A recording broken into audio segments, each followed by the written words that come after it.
30 দিন রোজা রাখার পর যদি জানতে পারেন আপনার একটা রোজাও কবুল হয়নি, প্রতিদিন 13 ঘন্টারও বেশি না খেয়ে রোজা রাখলেন, লুকিয়েও কিছু খাইলেন না, প্রচণ্ড গরমের মধ্যে কষ্ট করেছেন, তবুও রোজা ভাঙেননি, কিন্তু মাস শেষে যদি জানার সুযোগ থাকতো আর আপনি জানতে পারলেন আপনার একটা রোজাও হয়নি, তখন কেমন লাগবে? রোজা রেখেছেন, সওয়াব পাননি, বিনিময়ে শুধু ক্ষুধার্তই থেকেছেন। আমাদের সমাজের অনেকেরই এমন হয়। রাসূল সাল্লাল্লাহু আলাইহি ওয়াসাল্লাম বলেন, কত রোজাদার ব্যক্তি আছে যাদের রোজার বিনিময়ে ক্ষুধা ছাড়া আর কিছুই জোটে না। এমন অনেক মানুষই আছে এই সমাজে। তারা কারা? নিশ্চয়ই জানতে চাচ্ছেন।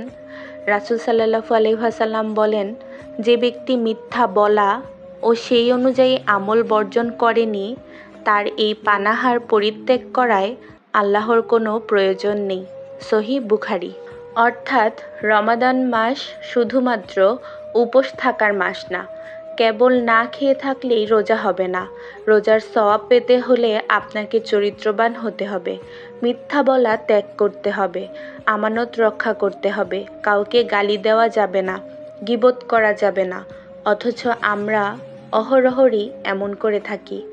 অনেকেই বাহির থেকে কাজকর্ম করে বাসায় এসে ঘর এলোমেলো দেখলে রাগারাগি করে, স্ত্রীকে বকা দেয়, গালি দেয়, রিক্সা ভাড়া ঠিক না করে রিকশায় চড়ে নামার সময় ঝগড়া করে, সময় কাটানোর জন্য বন্ধুদের সাথে বসে বসে গীবত করে, রোজা রেখে মিথ্যা বলে ঘুষ খায়। আপনি হয়তো ভাবছেন রোজা রেখেছেন, কিন্তু রাসূলুল্লাহ সাল্লাল্লাহু আলাইহি ওয়াসাল্লাম বলেছেন, এগুলা রোজা না। এমন রোজার আল্লাহর কোনো প্রয়োজন নেই। আল্লাহ এমন রোজা কবুল করেন না। তাহলে কিভাবে পরিপূর্ণভাবে রোজার সওয়াব পাওয়া যাবে?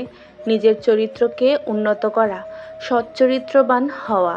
রাসূল সাল্লাল্লাহু আলাইহি ওয়াসাল্লাম বলেন, যে ব্যক্তি তার চরিত্রকে সৌন্দর্যমণ্ডিত করেছে, আমি তার জন্য জান্নাতের সর্বোচ্চ স্থানে একটি ঘরের জিম্মাদার।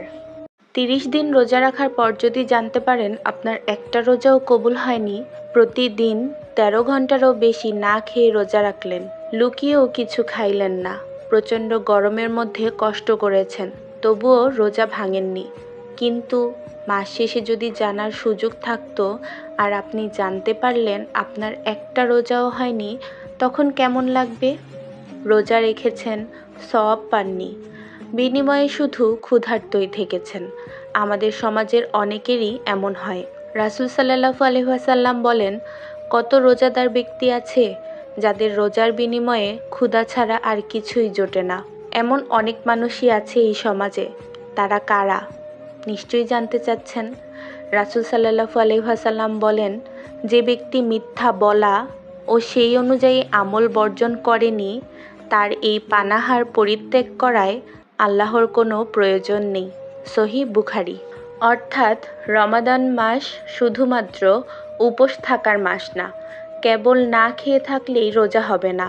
রোজার সওয়াব পেতে হলে আপনাকে চরিত্রবান হতে হবে, মিথ্যা বলা ত্যাগ করতে হবে, আমানত রক্ষা করতে হবে, কাউকে গালি দেওয়া যাবে না, গীবত করা যাবে না।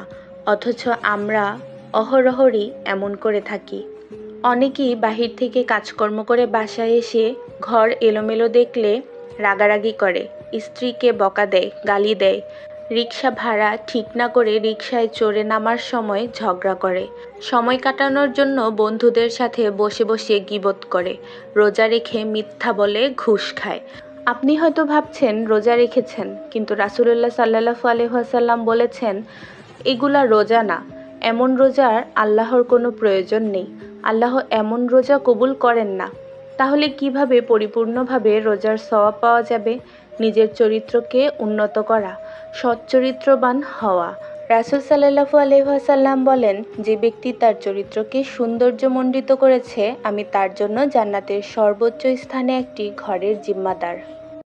30 দিন রোজা রাখার পর যদি জানতে পারেন আপনার একটা রোজাও কবুল হয়নি, প্রতিদিন 13 ঘন্টারও বেশি না খেয়ে রোজা রাখলেন, লুকিয়েও কিছু খাইলেন না, প্রচণ্ড গরমের মধ্যে কষ্ট করেছেন, তবুও রোজা ভাঙেননি, কিন্তু মাস শেষে যদি জানার সুযোগ থাকতো আর আপনি জানতে পারলেন আপনার একটা রোজাও হয়নি, তখন কেমন লাগবে? রোজা রেখেছেন, সওয়াব পাননি, বিনিময়ে শুধু ক্ষুধার্তই থেকেছেন। আমাদের সমাজের অনেকেরই এমন হয়। রাসূল সাল্লাল্লাহু আলাইহি ওয়াসাল্লাম বলেন, কত রোজাদার ব্যক্তি আছে যাদের রোজার বিনিময়ে ক্ষুধা ছাড়া আর কিছুই জোটে না। এমন অনেক মানুষই আছে এই সমাজে। তারা কারা? নিশ্চয়ই জানতে চাচ্ছেন। রাসূল সাল্লাল্লাহু আলাইহি ওয়াসাল্লাম বলেন, যে ব্যক্তি মিথ্যা বলা ও সেই অনুযায়ী আমল বর্জন করেনি, তার এই পানাহার পরিত্যাগ করায় আল্লাহর কোনো প্রয়োজন নেই। সহিহ বুখারী। অর্থাৎ রমাদান মাস শুধুমাত্র উপোস থাকার মাস না। কেবল না খেয়ে থাকলেই রোজা হবে না। রোজার সওয়াব পেতে হলে আপনাকে চরিত্রবান হতে হবে, মিথ্যা বলা ত্যাগ করতে হবে, আমানত রক্ষা করতে হবে, কাউকে গালি দেওয়া যাবে না, গীবত করা যাবে না। অথচ আমরা অহরহরই এমন করে থাকি।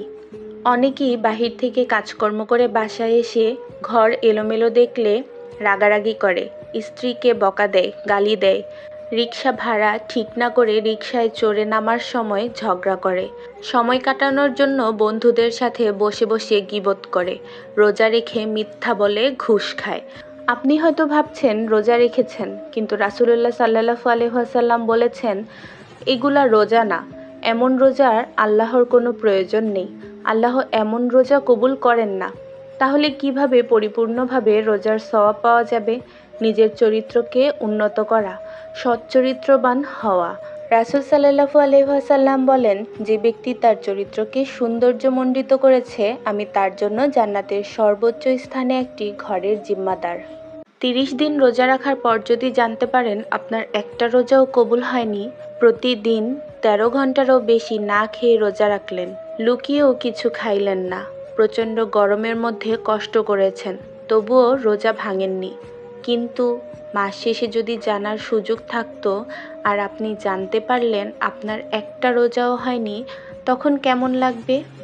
রোজা রেখেছেন, সওয়াব পাননি, বিনিময়ে শুধু ক্ষুধার্তই থেকেছেন।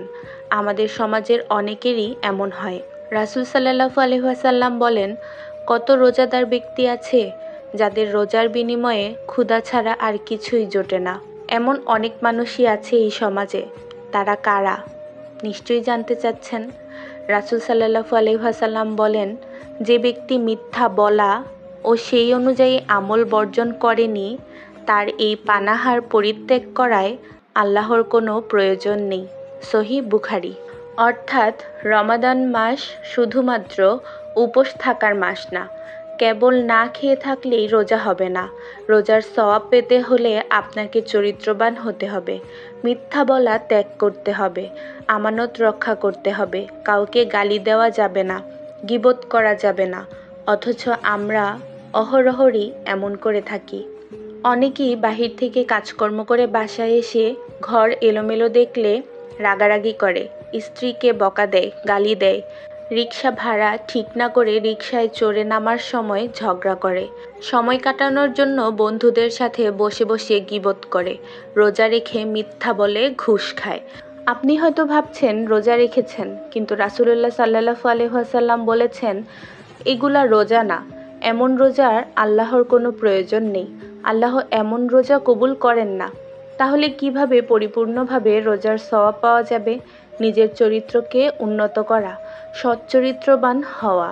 রাসূল সাল্লাল্লাহু আলাইহি ওয়াসাল্লাম বলেন, যে ব্যক্তি তার চরিত্রকে সৌন্দর্যমণ্ডিত করেছে, আমি তার জন্য জান্নাতের সর্বোচ্চ স্থানে একটি ঘরের জিম্মাদার।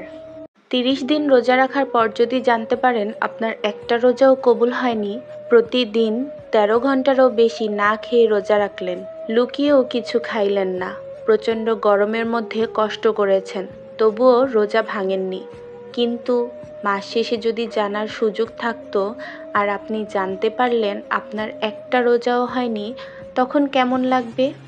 রোজা রেখেছেন, সওয়াব পাননি, বিনিময়ে শুধু ক্ষুধার্তই থেকেছেন। আমাদের সমাজের অনেকেরই এমন হয়। রাসূল সাল্লাল্লাহু আলাইহি ওয়াসাল্লাম বলেন, কত রোজাদার ব্যক্তি আছে যাদের রোজার বিনিময়ে ক্ষুধা ছাড়া আর কিছুই জোটে না। এমন অনেক মানুষই আছে এই সমাজে। তারা কারা? নিশ্চয়ই জানতে চাচ্ছেন।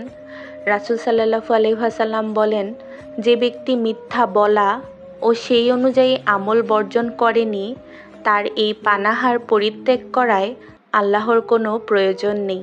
সহিহ বুখারী। অর্থাৎ রমাদান মাস শুধুমাত্র উপোস থাকার মাস না। কেবল না খেয়ে থাকলেই রোজা হবে না। রোজার সওয়াব পেতে হলে আপনাকে চরিত্রবান হতে হবে, মিথ্যা বলা ত্যাগ করতে হবে, আমানত রক্ষা করতে হবে, কাউকে গালি দেওয়া যাবে না, গীবত করা যাবে না। অথচ আমরা অহরহরই এমন করে থাকি। অনেকেই বাহির থেকে কাজকর্ম করে বাসায় এসে ঘর এলোমেলো দেখলে রাগারাগি করে, স্ত্রীকে বকা দেয়, গালি দেয়, রিকশা ভাড়া ঠিক না করে রিকশায় চড়ে নামার সময় ঝগড়া করে, সময় কাটানোর জন্য বন্ধুদের সাথে বসে বসে গীবত করে, রোজা রেখে মিথ্যা বলে ঘুষ খায়। আপনি হয়তো ভাবছেন রোজা রেখেছেন, কিন্তু রাসূলুল্লাহ সাল্লাল্লাহু আলাইহি ওয়াসাল্লাম বলেছেন এগুলা রোজা না। এমন রোজার আল্লাহর কোনো প্রয়োজন নেই। আল্লাহ এমন রোজা কবুল করেন না। তাহলে কিভাবে পরিপূর্ণভাবে রোজার সওয়াব পাওয়া যাবে? নিজের চরিত্রকে উন্নত করা, সচ্চরিত্রবান হওয়া। রাসূল সাল্লাল্লাহু আলাইহি ওয়াসাল্লাম বলেন, যে ব্যক্তি তার চরিত্রকে সৌন্দর্যমণ্ডিত করেছে, আমি তার জন্য জান্নাতের সর্বোচ্চ স্থানে একটি ঘরের জিম্মাদার।